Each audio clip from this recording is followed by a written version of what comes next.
News 18-এর পর্দায় আমি প্রথম বললাম, গোলাপ দেয়নি, বল দিয়েছিল, কারণ ক্রিকেট খেলতাম তো, বলে বলটা কর গিয়ে। গোলাপ দিতে গেলে ক্রিকেট মাঠে আসা হতো না। Women's cricket is a future in our country. সাংবাদিকদের খবর থাকে, খবর তাহলে সেই খবরটা রাখলো, আমার অনেক সূত্র খবর আছে, সেগুলো তাহলে আমি বলি নো কেন? নো। ইডেনের এইরকম মনোরম জায়গা, ক্রিকেটের নন্দনকানন, যে ইডেন দেখে ক্রিকেট বড় হওয়া, ক্রিকেট খেলা, সেখানে ঠিক আমাদের উল্টো দিকে বি ব্লকে ঝুলন গোস্বামীর নামে স্ট্যান্ড। ঝুলন গোস্বামীর যদি জিজ্ঞেস করি, এটা কি একটা বৃত্ত? ওভারঅল একটা তো বৃত্ত হয় কেরিয়ারের সাকসেসে, সবকিছু কমপ্লিট হলো। কমপ্লিট বলবো না এত তাড়াতাড়ি, বাট হ্যাঁ, এটা অনেক বড় একটা সম্মান, যেখানে তুমি এত বছর ছোটবেলার থেকে খেলা দেখা শুরু করেছি। 97 উইমেন্স ওয়ার্ল্ড কাপ ফাইনাল, এখানে মনে আছে ওই কর্নারে বসে খেলা দেখেছি, প্রথম বেলেন্ডা ক্লার্ককে ভিক্টরি ল্যাপ নিতে দেখেছি, সেখান থেকে ইডেন গার্ডেনের সাথে পরিচয়, আর তারপরে প্র্যাকটিস, খেলা, চড়াই উতরাই অনেক কিছু গেছে জীবনে। বাট তার সাথে সে ক্রিকেটে আরো এগিয়ে নিয়ে যাওয়া, ক্রিকেটকে ভালোবেসে আরো এগিয়ে ভালো খেলার চেষ্টা করে গেছি সেইটা। কিন্তু এইটা যে হবে এরকম একটা বড় সম্মান সিএবি দেবে, সেটা সত্যি কথা আমি কোনোদিন ভাবিনি। But huge gesture. অ্যান্ড তুমি যেটা বললে, যেভাবে শুরু করলে, যে পৃথিবীতে উইমেন্স ক্রিকেটের কারোর নাম কোথাও এখনো পর্যন্ত স্ট্যান্ড হিসাবে নেই, অনেক জায়গায় গেট হিসাবে রয়েছে, তো সেক্ষেত্রে এটা অনেক বড় অনার আমার কাছে। অ্যান্ড সিএবি সকল অফিসিয়ালদেরকে আমার তরফ থেকে বিশেষ ধন্যবাদ জানাই। And because it's a huge honour, and it will motivate lot of young budding women's cricketer, তাদেরকে ইন্সপায়ার করবে। অ্যান্ড এইরকম একটা জিনিস যে হবে, আমার ফ্যামিলির, আমার বন্ধু বান্ধবরা সকলেই খুব আপ্লুত এই বিষয়টাতে। ঝুলনদি, ইডেনের প্রথম ম্যাচ খেলার অভিজ্ঞতা মনে পড়ে? মানে যেটা ফার্স্ট ম্যাচ কবে ছিল, কি পারফরমেন্স ছিল, বা ইডেনের প্রথম ড্রেসিং রুম, আমরা ড্রেসিং রুমও দেখতে পাচ্ছি, আমরা ড্রেসিং রুমের ভেতর থেকে হেঁটেও আসলাম, মনে পড়ে যে ওই দিনটা কি ছিল?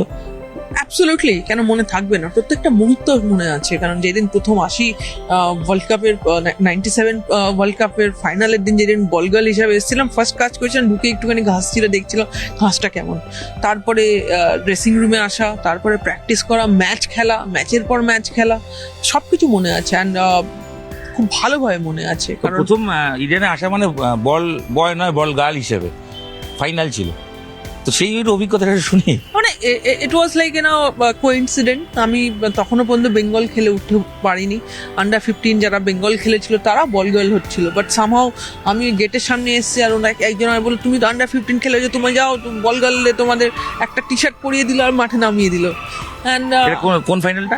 Women's world cup final 1997 between Australia and New Zealand, এখানে বেলেন্ডা ক্লার্ক ট্রফিটা জিতেছিল, তারপরে ভিক্টরি ল্যাপ নিয়েছিল। অ্যান্ড এই ইডেন গার্ডেন 80,000 মহিলাদের ভর্তি হয়ে গেছিল সেই ম্যাচে।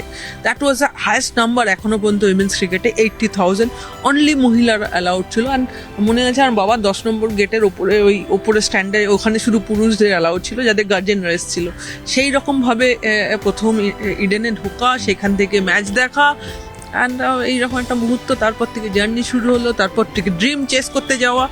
মনে করলাম যে হ্যাঁ, চাকদা থেকে এসে আমিও কোনোদিন যদি ভারতবর্ষের হয়ে রিপ্রেজেন্ট করতে পারি, তাহলে হয়তো একদিন এই মাঠে খেলার সুযোগ পাবো। মাঠে আসা হয়েছিল খেলা দেখতে আসা, বা যদি ঢুকে যাওয়া যায়, তো আচমকা একজন ওইটা একটু লাক ফেভার নিশ্চয়ই, বাট সেটা লাক ছিল। কিন্তু ঝুলনদি, সেটা লাক, তবে আজকে এসে যখন দিনের শেষে নামে ওই স্ট্যান্ডের পাশেই যখন নিজের নাম হয়, সেটাকে লাক নয়, সেটা গুড লাক তো বটেই, এবং বিরাট লাক। লাক নয়, এটা ডেস্টিনি, এবং এটা হচ্ছে পরিশ্রমের ফল। দেখো, লাক, সেটা তো লাক, যখন যেভাবে শুরু করেছিলাম সেখানে তো ডেফিনেটলি ওই ফরচুনেটটা যদি না হতো, তাহলে হয়তো আমি ওরকমভাবে ড্রিমটা দেখতে শুরু করতাম না, যে আমি ইন্ডিয়ার হয়ে খেলবো, ইন্ডিয়ার রিপ্রেজেন্ট করবো। সেটা একটা বড় বিষয়। তার সাথে এটা একটা হিউজ সম্মান, আর এই সম্মান সিএবি যেভাবে দিয়েছে। পাশের স্ট্যান্ডটাই কিন্তু সিটা হচ্ছে সৌরভ গাঙ্গুলি। আচ্ছা, এটা জিজ্ঞেস করি, যে ঘাসটা ছেঁড়া ছিল, ঘাসটা রাখা আছে নাকি? নষ্ট হয়ে গেছিল আমার কোনোভাবে ডায়েরির ফাঁকে। মানে লোকে সাধারণত ছোটবেলায় বসে সরস্বতী পুজোর ফুল না হলে প্রেমের মুহূর্তের গোলাপ টোলাপ পেলে রাখে। একটু বলে নি, একটু বেশি বলছে। দেখ, সরস্বতী পুজো ফুল আর বেলপাতাটা রাখে, সেটা আমার সৌভাগ্য হয়নি, কারণ সরস্বতী মা বইয়ের সাথে আমার সম্পর্কটা খুব খারাপ করে দিয়েছিল। বাট সরস্বতী মা বলেছিল, তুই যা মাঠে যা, আর মাঠে গিয়ে ঘাসের সাথে সম্পর্কটা ভালো রাখ, ওইটাই তোর বেলপাতা। আচ্ছা এমনি আর সেই কারণে দাঁড়া সেই কারণে আমার 3টে মাঠের ঘাস ছিল আমার কাছে। এক হলো ইডেন গার্ডেন, তারপরে ছিল 2001-এ যখন প্রথম লর্ডসে যাই, লর্ডসের মাঠে, আর এক মেলবোর্নে। 3টি নষ্ট হয়ে গেছে, মানে নষ্ট মানে থাকতে থাকতে শুকিয়ে ঝরে আমি একটা পড়ে প্রশ্ন, গেছে। ঝরা পাতা, এটা মজার টোনে প্রশ্ন করিনি, ছোটবেলায় কখনো কেউ গোলাপ দিয়েছিল? আমি জিজ্ঞেস করছি, সেটা ডায়েরির ভাগে রাখা ছিল? গোলাপ দেয়নি, বল দিয়েছিল, কারণ ক্রিকেট খেলতাম তো, বলে বলটা কর গিয়ে। গোলাপ দিতে গেলে ক্রিকেট মাঠে আসা হতো না, তাই তো অন্য হাইট মানুষ ভয় পেত, মানে সেই সময় থেকে কি লম্বা হয়ে জন্মেছিলাম নাকি? তখন থেকে কথা বলছে, তখন থেকে একটা পাড়ার ছেলেরা ভয় পেত তো? না, ভয়টাই পেত না, কারণ পাড়ার ছেলের সঙ্গে তো খেলেই তো ক্রিকেট বড় হওয়া। একদম, মানে ভয় পেত না কেউ, কারণ মারদাঙ্গা করতাম না। বাট হ্যাঁ, খেলার সময় যদি কেউ সিরিয়াস না খেলতো তাতে খুব অফেন্ডেড হতাম, আর তাদের সাথে আমি আর কথা বলতাম না, আমার কাছে তারা খুব বাজে ছেলে হয়ে যেত। এবার আমরা ডাউন মেমোরি লেনে হাঁটছি, যেহেতু ওই পাড়ার ছেলেদের সঙ্গে আমরা অনেকবারই গল্পটা শুনেছি, তাও একবার, যে ওই ক্যাম্বিস বল হোক, প্লাস্টিকের বলে খেলা, এবং খেলতে নেওয়াটাও তো টাফ, এবং বাড়ি থেকে বলতো যে মেয়েরা ক্রিকেট খেলে, নিশ্চয়ই শুনতে হয়েছে। তো সেইগুলো এখনো রিকলে মাঝে মধ্যে আসে?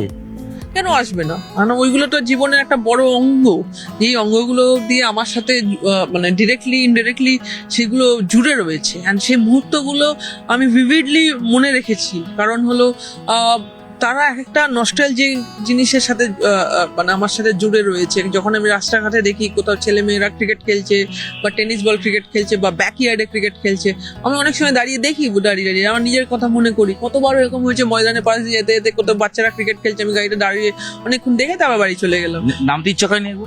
নামতে ইচ্ছা করছিল, কিন্তু মানে যাই হোক, সেটা আর হয়নি। ছোটবেলায় বল কেনার জন্য ঝুলন গোস্বামীকে কখনো বাবার পকেট থেকে বা মায়ের পার্স থেকে পয়সা নিতে হয়েছে?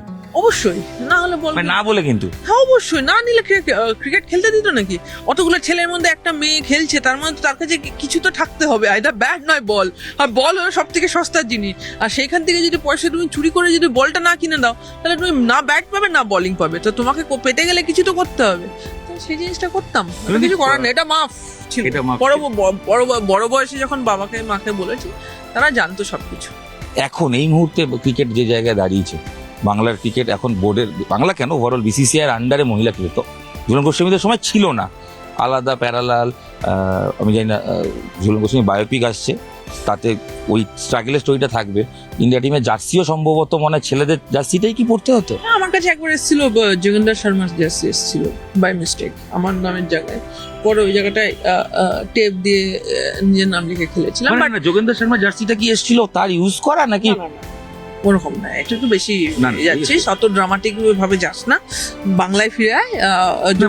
আমার জার্সি যে কটা এসছে তার মধ্যে একটা জার্সি বাই মিস্টেক যোগেন্দ্র শর্মার ছিল, সো সেটাকে পরবর্তী সময় টেপ লাগিয়ে অন্যরকম হয়েছে। বাট দিস হ্যাপেন, কারণ যখন নতুন একটা সিস্টেমে একটা টিম ঢুকছে, কারণ বিসিসিআই আন্ডারে তো উইমেন্স ক্রিকেট প্রথম দিন থেকে ছিল না, 2006-এর পর থেকে শুরু হয়েছে, তো তখন একটু আদৌ এইসব জিনিস হয়েছে। আর শুধু আমার সেটা না, অনেকের সাথেই হয়েছে, বাট ইজ দ্য নর্মাল, এটাকে আমরা খুব একটা গুরুত্ব দিইনি, কারণ আমাদের কাছে ইম্পর্টেন্স ছিল যে বিসিসিআই এর কাছে যে প্ল্যাটফর্মটা আছে, ওই প্ল্যাটফর্মটা যাতে আমরা সুযোগ পাই, ওই প্ল্যাটফর্মটা কাজে লাগিয়ে যেন উইমেন্স ক্রিকেটকে আমরা এক্সেল করতে পারি।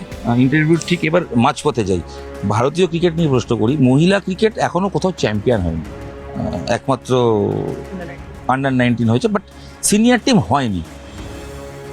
আর কবে? এই কারণে সাফল্য পেতে গেলে যা যা পরিকাঠামো দরকার, সেই পরিকাঠামো বিসিসিআই দিচ্ছে। ঝুলন গোস্বামী, মিতালি রাজ ফাইনাল খেলেছে, পারেনি। তারপরের জেনারেশন, তাদের ব্যর্থতা বলবো না, সাফল্য ডেফিনেটলি আছে, ওয়েস্ট ইন্ডিজের সঙ্গে ভালো করছে, বাট অস্ট্রেলিয়ায় গিয়ে হারতে হয়েছে, বিশ্বকাপের মঞ্চে ব্যর্থতার কারণ কি? এত কিছু পাওয়ার পরও ট্যালেন্টের অভাব? না, ব্যর্থতার কারণটা শুধু ট্যালেন্ট না, there is lot of other issues, যেখানে তুমি বলতে পারো আর একটু বেটার প্ল্যানিং করে যদি কম্বিনেশন সেট করতো, প্লেয়ারদেরকে আর একটু ব্যাক করতো, যারা তোমার আইডেন্টিফাই করা রাইট প্লেয়ার এন্ড রাইট নাম্বারে চুজ করে তাদেরকে যদি একটু বেশি করে ব্যাক করতো, হয়তো বেটার খেলতো টিমটা। বাট এই টিমের মধ্যে যথেষ্ট কোয়ালিটি আছে, দে আর প্রচণ্ড ট্যালেন্টেড প্লেয়ার। পাস্টে এরা খুব ভালো ক্রিকেট খেলেছে, হরমন, স্মৃতি, দীপ্তি, এরা সকলে খুব ভালো ক্রিকেট খেলেছে, ইনফ্যাক্ট রিচা। তো সেক্ষেত্রে তাদের ট্যালেন্ট নিয়ে এখানে কোনো ডাউট নেই। Only thing is that as a group তাদেরকে মাঠে নেমে পারফর্ম করতে হবে। কোথাও কি মনে হয়, এটা আমার প্রশ্ন, সেটা হচ্ছে যে এখন সব পাওয়া গেছে বলে মানে কোথাও কি ক্রিকেটটা কম্প্রোমাইজ হচ্ছে? কারণ আমি নাম করে বলছি, স্মৃতি মান্ধানা বড় মঞ্চে সাফল্য নেই, মানে বড় মঞ্চে মানে বড় ম্যাচে সাফল্য নেই। যখন রান করছে সেটা হয় টুর্নামেন্টের কোনো স্টেক নেই বা জায়গা নেই, এরকম একটা জায়গা। নাম করে বলছি, শেফালি ভার্মা, হরমনপ্রীত কৌর অসাধারণ শুরু করেছিলেন, এখন পারফরমেন্স পরন্তির দিকে, তাও ক্যাপ্টেন রয়ে গেছে। ক্যাপ্টেন চেঞ্জ করা উচিত। আর ওই সব পাওয়ার পর খিদেটা কমে গেছে। না না না, একদমই না, এটা বাজে কথা যে সব পাওয়ার পর খিদে কমে গেছে। একটা টিম যখন তৈরি হয়, একটা ট্রানজ্যাকশন পিরিয়ডে যখন যায়, অনেক আপস অ্যান্ড ডাউনস হতে থাকে। বাট হ্যাঁ, সেটা কিভাবে অ্যাজ এ গ্রুপ, আমি যেটা বললাম, টুর্নামেন্ট জিততে গেলে অ্যাজ এ গ্রুপ তোমাকে পারফর্ম করতে হবে, সেই জিনিসটা খুব ইম্পর্টেন্ট। আমার মনে হচ্ছে ওই জায়গাটায় শুধু একজন দুজনের উপর আমরা একটু বেশি ডিপেন্ডেন্ট হয়ে যাচ্ছি। আমরা অ্যাজ এ গ্রুপ হিসেবে ওই জায়গাটায় যেতে পারছি না, যেখান থেকে টিমটা ফাইনাল ল্যাপে কি করে পৌঁছাবে। যেটা তুমি চ্যাম্পিয়ন হবে না হবে সেটা সময় বলবে, বাট অ্যাটলিস্ট নকআউটে আসাটা খুব উচিত। যে কোনো টুর্নামেন্টের প্রাথমিক লক্ষ্য হয় একটা টিমে যে টপ 4-এ বাট আসা। একটা কোর টিম কিন্তু খেলে যাচ্ছে জুলন্দি, ঠিক আছে, কিন্তু তার মধ্যেও সাকসেস, মানে কোথাও দিনের শেষে সাকসেস না আসলে তো না আসাটা তো সত্যি দুর্ভাগ্যজনক। বাট মানে আমার কাছে মনে হয়েছে যে সামহাও যে আমরা আর একটু যদি নিজেদের প্ল্যানটাকে আরো একটু ভালো করে এক্সিকিউট করতে পারতাম, হয়তো আরো বেটার হতো। অধিনায়ক চেঞ্জের কথাটা জিজ্ঞেস করেছিলাম, হরমনপ্রীত কৌর নাকি নাকি নাকি নাকি অন্য কেউ? দেখো, এটা ট্রিকি কোয়েশ্চেন, এটা মিডিয়াতে এরম ভাবে বলাটা উচিত না। আর আমি তো বলতেই পারবো না, কারণ হরমান, স্মৃতি বা এই যে জেনারেশন সব প্লেয়াররা, they are very close to me. I can't do this things to মিডিয়ার সামনে সেরকম ভাবে কথা বলার। আর এটা বিসিসিআই ডিসিশন নেবে, বিসিসিআই সিলেকশন কমিটি নেবে, ম্যানেজমেন্ট নেবে, যেটা ঠিক মনে করবে ডেফিনেটলি নেবে। বাট এটা নিয়ে আমি মন্তব্য করবো না। কিন্তু আমি বলছি এটা তো খুব 50-50 অ্যান্সার, মানে খুব সেফ গেম। বাট আমি এক্স ক্রিকেটার ঝুলন গোস্বামীকে জিজ্ঞেস করছি, কারণ মহিলা ক্রিকেটের ভবিষ্যৎটা তো তাকে দেখতে হয়। WPL এর মুম্বাই ফ্র্যাঞ্চাইজির অন্যতম কোচ, তো কোথাও গিয়ে নতুনদের, কারণ আপকামিং প্লেয়ার আসছে। বাংলা আন্ডার-15 মেয়েদের টিম চ্যাম্পিয়ন হয়েছে, সিনিয়র টিম কোয়ালিফাই করেছে, 19 ভালো খেলেছে। মহিলা ক্রিকেট বাংলা T20 ফাইনাল খেলেছে, আমরা ফাইনালে চ্যাম্পিয়ন হতে পারিনি। আমরা এটা জানি না, এটা কি মানসিক জায়গা থাকে কিনা জানি না। আমরা অনেক জায়গায় দেখেছি, এটা কি কোথাও কি প্রেশার করে? বাট যেটা তোমায় জিজ্ঞেস করছিলাম যে আর কবে, কেন ঝুলন গোস্বামী কেন বলবে না যে এটা ভুল হচ্ছে, এটাকে ঠিক করা উচিত? কোথায় সেটা বিসিসিআই কে বলতে পারে। সেটা আমি, আমার দায়িত্ব নেই এই মুহূর্তে। যেই দায়িত্বটা আছে আমার, বেঙ্গল ক্রিকেট নিয়ে দায়িত্ব আছে। বেঙ্গল ক্রিকেট কিভাবে আরো ভালোভাবে বেটার প্ল্যাটফর্মে গিয়ে মেয়েরা ভালো খেলতে পারে, কিভাবে ইয়াংস্টারদের, বাডিং ট্যালেন্টেড প্লেয়ারদেরকে আমরা ভালো জায়গা দিতে পারি, ভালো কোচেস, ট্রেনার, ফিজিওদের তত্ত্বাবধানে তাদেরকে যাতে আমরা ডেভেলপ করতে পারি, সেটা আমাদের ফার্স্ট প্রায়োরিটি। অ্যান্ড মুম্বাই ইন্ডিয়ান্সের কাজটা হলো সেখানেও তাই, নিউ ট্যালেন্টেড প্লেয়ারদের একটা বড় মঞ্চ, যেটা মুম্বাই ইন্ডিয়ান্স সবসময় বিলিভ করে যে ইয়াংস্টার, লাইক তুমি মুম্বাই ইন্ডিয়ান্সের ছেলেদের ক্রিকেট যদি দেখে থাকো, বুমরা, হার্দিক পান্ডে, এরকম ক্রিকেটারদেরকে নিয়ে এসে তাদেরকে এস্টাবলিশ করেছে, ওই প্ল্যাটফর্মটা দিয়েছে। আমরা মেয়েদের ক্রিকেটেও সেম জিনিসটাই ফলো করছি। So that is a pathway. And বিসিসিআইতে আমি কেউ না, I am no word in BCCI. I played international cricket after I retired. I'm not a person of BCCI at this moment. I work in CAB as well as social মিডিয়াতে বলতে পারে, মানে overall, মানে না আমি it's not right. It's easy to criticize from outside. And তুমি যতক্ষণ না ড্রেসিং রুমের ভেতরে ঢুকছো, কি প্ল্যানিং এ গেছে, কি ভাবে কম্বিনেশন সেট হয়েছে, সেটা না বুঝে আমি দুম করে একটা ঢুকতে গেলে ঝুলন গোস্বামীকে, আমি প্রশ্নটা অ্যান্সারটা টেনে নিয়ে বললাম, ঢুকতে গেলে ঝুলন গোস্বামীকে কোচ হতে হবে।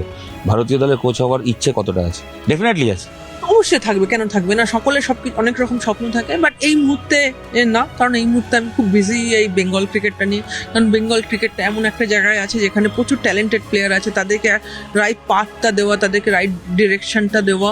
আর মুম্বাই ইন্ডিয়ান্সের একটা কাজ আমি করছি, যে কাজটা আমার খুব প্যাশনেটলি আমি করছি, কারণ আমার কাছে ওখানে অনেক দায়িত্ব আছে। সো এই মুহূর্তে আমি জানি না, বাট ভবিষ্যতে ইউ নেভার নো, বাট এই মুহূর্তে না। ভারতীয় ক্রিকেটে, মহিলা ক্রিকেটে কি সমস্যা রয়েছে? এই তিনটে সমস্যা ঝুলন্দি, মানে আমি বাইরে থেকে নিশ্চয়ই দেখা হচ্ছে তাতে, কারণ প্রত্যেক ম্যাচ ঝুলন গোস্বামী দেখে।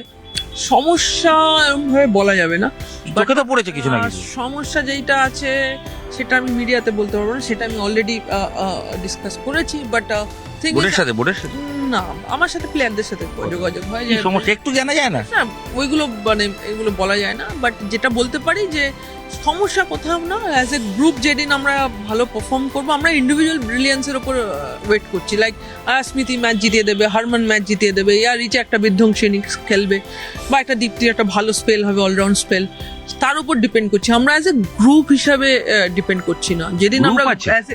মানে গ্রুপ হিসেবে করছি না, কিন্তু ড্রেসিং রুমে গ্রুপবাজি গ্রুপিজম আছে। সব থেকে বাজে জিনিস হলো এই মানুষটা, সেটা হলো সব জায়গায় খুঁচিয়ে নেগেটিভ কোশ্চেন বের করে নিয়ে না, আসে। আমি কোনো জিজ্ঞেস গ্রুপ করছি। হয় না, হয় কি হতো?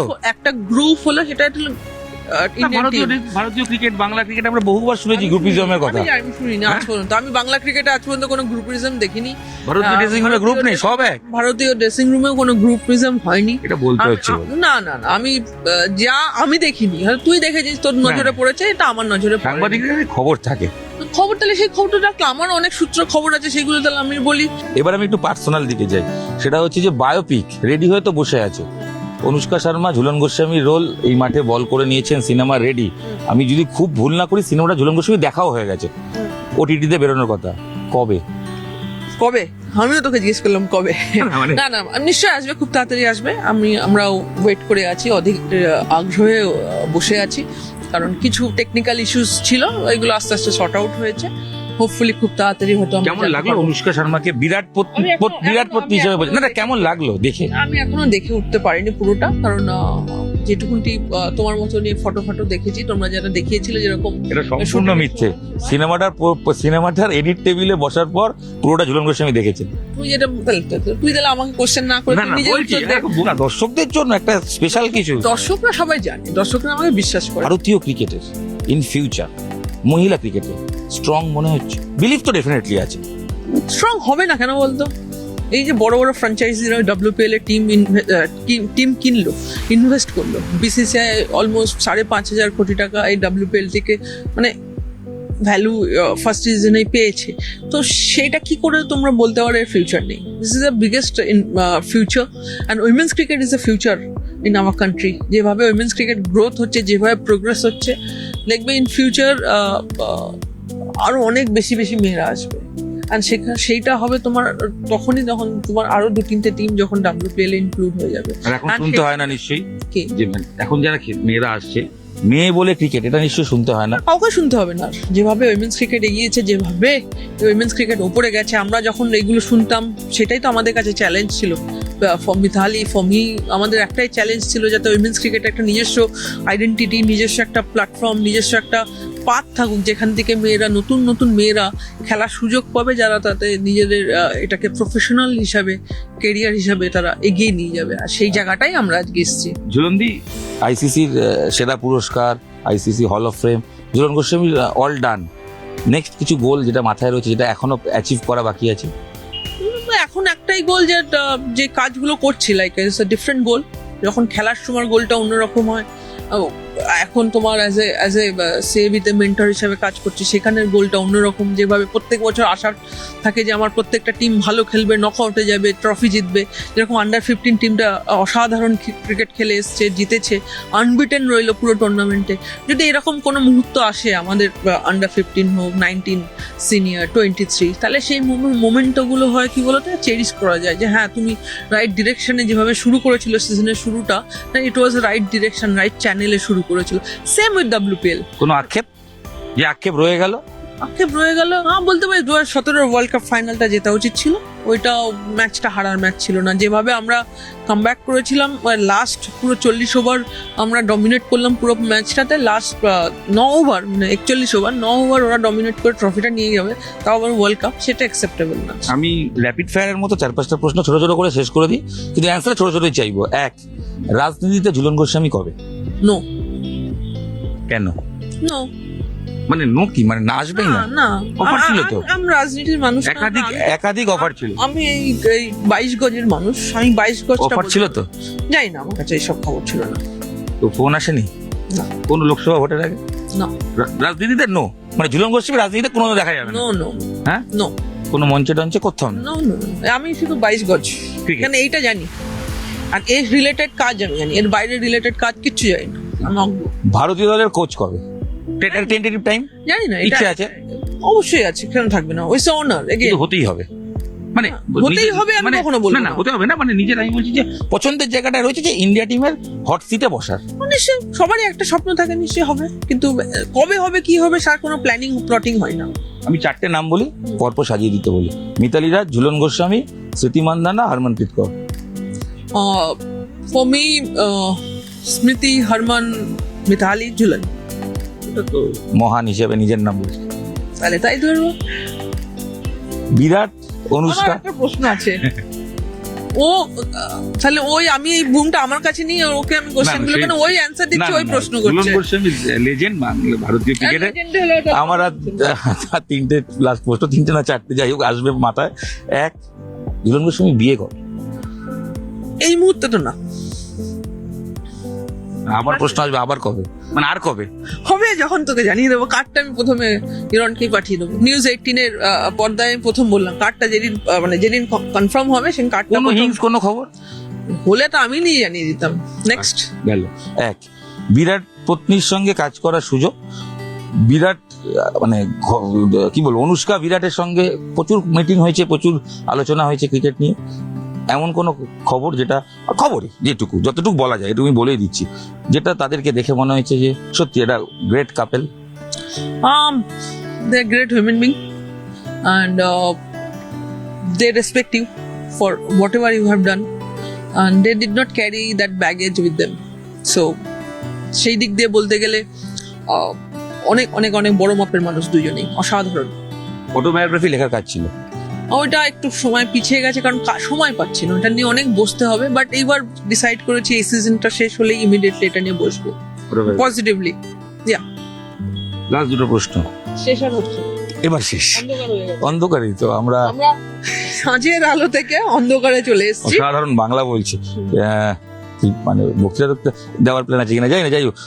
ঝুলন গোস্বামী কেন ক্রিকেটার শেখায় না, মানে একাডেমি করে না? সবাই তো করে।